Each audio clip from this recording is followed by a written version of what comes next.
The first day Amara stepped outside with the triplets, the entire town seemed to freeze. 3 girls, identical in face and form, walked beside her. Their skin was smooth like river-washed stone, their eyes wide and ancient, as though they were watching the world for the second time. They were dressed completely in white, flowing gowns, soft slippers, even the beads around their wrists gleamed pale in the sun. They were beautiful. Too beautiful. But there was one thing that drew more attention than their matching clothes or their quiet grace. The girls were never allowed to look into a mirror. At first, no one questioned it. People assumed it was simply Amara's way, perhaps she was one of those deeply spiritual women, overly careful with her children. In Obama, strange rules were not uncommon. But when the girls turned 5, then 10, then 15, and still had never once seen their own reflection, the town's curiosity hardened into unease. Whenever a mirror appeared, Amara reacted instantly. "Turn your faces," she would say. And the girls obeyed without hesitation, spinning away like chicks darting beneath a hen's wings. People noticed. At the stream, where women scrubbed clothes against stones, whispers floated over the water. "It is a strange rule," one woman murmured. "No child should grow like that," another replied. At the market, men spoke in low voices while weighing yams. "It must be spiritual," one said. "Or they are hiding something," another added. At night, beside cooking fires, voices dropped even lower. "Maybe the girls are not normal," a woman whispered. "Careful," another warned. "Words have ears." No one said these things to Amara's face. Amara's face was always calm, sealed, like a door without a key. When greeted, she greeted back. When smiled at, she nodded politely. But her eyes never invited questions. So the town spoke where she could not hear, at the stream, in the market, in the darkness. The fear did not shout. It did not dance. It only whispered. Why can't they look into a mirror? Is it superstition, or something far worse? No one had answers. And no one dared to ask, except Mama Jekka, the widowed woman who owned the provision shop. One afternoon, she spoke casually, as if asking about the weather. "Amara," she said, "your children are like angels. But why do they always turn away from mirrors?" Amara looked at her directly. Calm. Unshaken. Her voice was firm when she answered. "Because not every reflection is harmless." And that was all. Amara had not always been the silent, guarded woman Obama now knew. Years ago, she had been the envy of many, the happiest bride in the town. She was married to Obina, a respected merchant who traveled far and wide, trading goods from Anaka to Kano. Back then, Amara laughed easily. Back then, mirrors were not forbidden. Their home was once warm, filled with music and laughter, with only one thing missing, a child. The first year passed and people said it was still early. The second year passed and smiles remained though eyes began to watch. The third year passed, then the fourth, then the sixth, and the laughter faded like a candle at dawn. Amara stopped singing while sweeping, Obina stopped telling stories at night, and the town began whispering again. Her womb was asleep, she had offended the ancestors. Amara heard it all and swallowed the words like bitter food until one evening Obina returned with another woman, young and quiet, standing close to him. No one protested, they only nodded and called her a second wife. Amara did not fight or cry, she simply watched, and when the woman's belly grew round and proud, she understood. That night she folded her clothes, packed silently, shed no tears, broke no plates, and left the house that once held her joy, with silence following her like a shadow. She returned to her childhood home where Mama Na still lived, sharp-mouthed, strong-faced, watchful, the same woman Amara had once accused of killing her mother, words that had lingered in the house like trapped smoke. Mama Na said nothing, only looked at her, and the nights grew heavy as the past sat with them at meals, lay between them on the floor, and slept in the corners.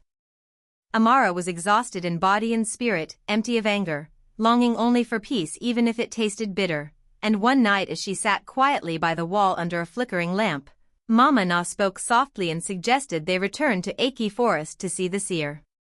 Long ago Amara would have refused, but grief had washed her clean, and she only nodded. At dawn they took the path, walking beneath trees that leaned together like secret keepers, over dry leaves like forgotten stories, through heavy air and a weary sun, until the forest fell unnaturally silent and they saw the herbalist, old, barefoot, ash-white hair, eyes deep as wells, surrounded by mirrors of all sizes, every one turned backward as if afraid to reflect a human face. Amara knelt and spoke of her marriage, the empty years, the child that never came, her voice trembling until she whispered that she was tired and wanted just one child, and the herbalist listened without blinking. When she finished, the forest held its breath, and he reached beside him to lift a red calabash filled with dark, sharp-smelling herbs, and in that moment Amara knew her life was about to change. He lifted 3 white cowrie necklaces next.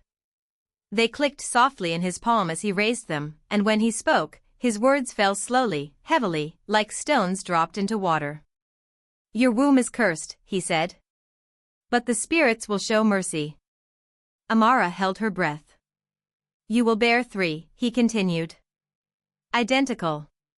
Her heart leapt, but his eyes hardened. "Hear this well. They must never look into a mirror. If they do, time will stop waiting for them. They will begin to age, their bodies will grow old, and they will fail." Amara's fingers curled, her throat tightening with questions she dared not ask. To her, the price was small beside the gift. She bowed her head. "I agree," she said. The herbalist placed the red calabash in her hands, then the necklaces. "Guard them," he warned. "Guard them well." As Amara walked out of the forest, she held the calabash tightly and carried the warning home like a fragile egg that must never fall. Not long after their return, Amara became pregnant. She spoke to no one at first, only watched her body change as her belly swelled too fast, too strangely. Women who passed her on the road stared and whispered, this was not normal, her stomach was growing like fire.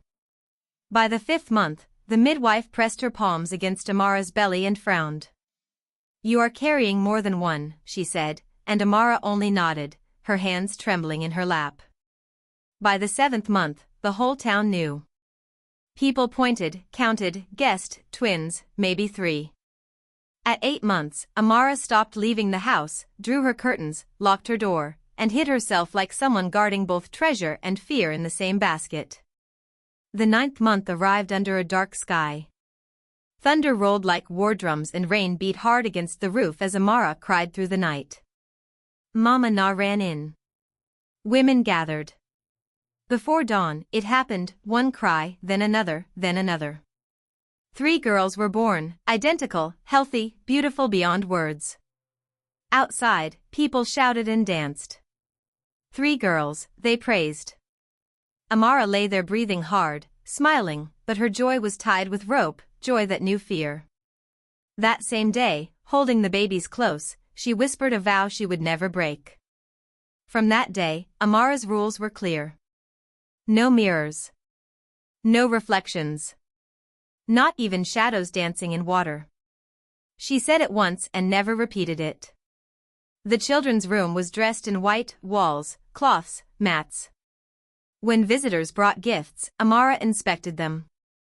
If something shone, she broke it. If it reflected light, she turned it away. Once, a woman brought a mirror as a gift. Amara looked at it once, smashed it on the ground, and said quietly, "Do not bring this thing here again." Shiny spoons were turned around, reflective plates covered, and when she carried the girls on her back, she wrapped them tightly in white cloth, safe and unseen. At the stream, when sunlight turned water into glass, she seized their hands. "Do not look," she warned, and the girls obeyed.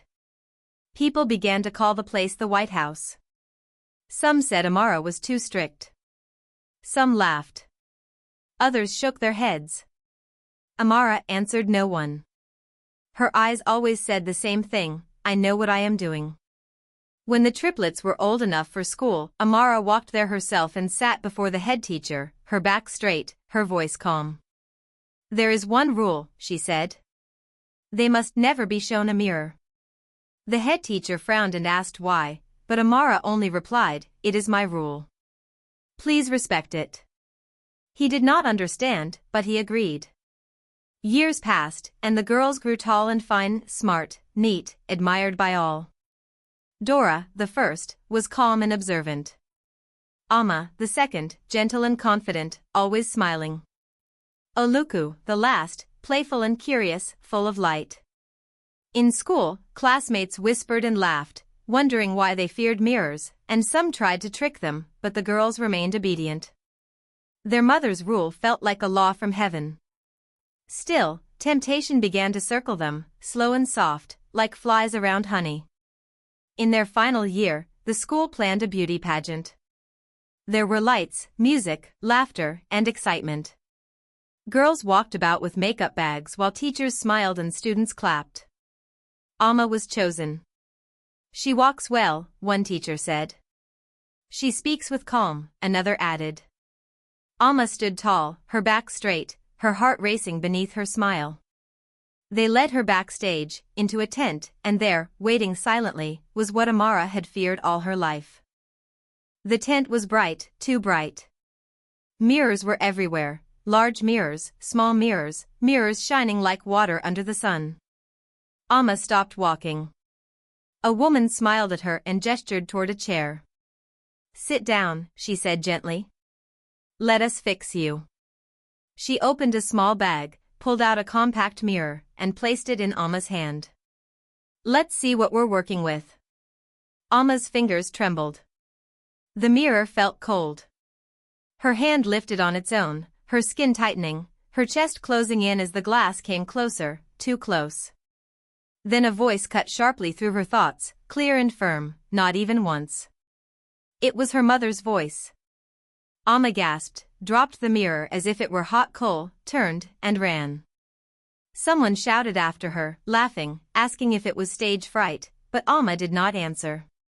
She ran until her chest burned, bent over, breathing hard, her face turned away. Inside her, her heart whispered, "I almost died." Not long after, Oluku attended a birthday sleepover. The room was lively, snacks scattered on the floor, music humming softly as laughter filled the air. The girls sat in a circle playing Truth or Dare. "Oluku, dare," someone shouted. She laughed and agreed. The girls leaned in, eyes bright with mischief. "We dare you," one said, "to go into the bathroom, look into the mirror, and say your name 3 times. They clapped and laughed. Oluku froze. Her smile slipped away. Her hands went cold as she stood and walked slowly to the bathroom door. Inside, the mirror waited, quiet, still. For a moment, it felt like it was calling her. Her body wanted to move closer. Then a vision flashed in her mind, her skin cracking like dry earth, her mouth opening to scream, but an old, weak voice falling out. Oluku slammed the door shut. "I forfeit," she said. The room exploded with laughter, teasing, booing, but Oluku said nothing. Her heart raced, her hands shook, and a voice inside her whispered, that was not just a dare. That was danger. Time moved on. Dora grew older and reached her final year at the university. She applied for a media internship in Lagos, a big place, a serious place, and she got it. When the message came, she smiled quietly and called her mother. "Mama," she said, "I have been accepted." Amara closed her eyes. "Be careful," she replied. "Remember my words." Dora nodded, even though her mother could not see her. On her first day, Lagos roared, cars shouting, people rushing, everything moving fast. She was given a badge and led inside. "This is the dressing room," a staff woman said. Dora followed, but her steps slowed at the door. The room was full of mirrors, on the walls, on tables, facing one another. Her heart jumped. "Come and sit," the woman laughed. "Let us fix your makeup." Dora shook her head quickly. "I don't wear makeup." The woman waved it off. "You're on screen in 10. At least look at yourself." Before Dora could step back, the woman gently turned her toward the mirror. For the first time in 21 years, Dora saw her reflection. She gasped as the air left her chest. Her breath shortened. Fine lines appeared on her skin like cracks on dry ground. Her vision blurred, and her body grew heavy, as though stones were tied to her bones. Still, she said nothing. She smiled weakly, did her work, and moved through the day like a ghost. That night, pain entered her body. Her legs ached, her back burned, her bones made sounds she had never heard before. By the second day, she bent as she walked. By the third, she could not stand. Her roommates screamed and rushed her to the hospital. Doctors examined her skin and eyes, confusion written across their faces. "This is strange," one said. "Accelerated aging," another whispered. "We don't know the cause." They called Amara. Amara arrived in Lagos without questions or tears. Her face already knew. She held Dora's hand, it felt dry, old. "My child," she whispered, "I warned you." Dora tried to speak, but her voice was weak. Before evening fell, Dora was gone. Her skin looked like parchment, her eyes faded, her body older than her grandmother's. They buried her quietly, no drums, no songs, only tears. Back in Obama, the whispers returned, louder and heavier than before. Amma and Oluku sat before their mother, eyes red, hands shaking. "Mama," they asked, their voices trembling, "tell us the truth." Amara closed her eyes, knowing the time had come, because now they wanted to understand what truly happens when a mirror meets a cursed reflection. If you enjoyed this story, please like the video, comment what you learned from the tale, share it with friends and family, and don't forget to subscribe to the channel for more African folktales like this one. Thank you.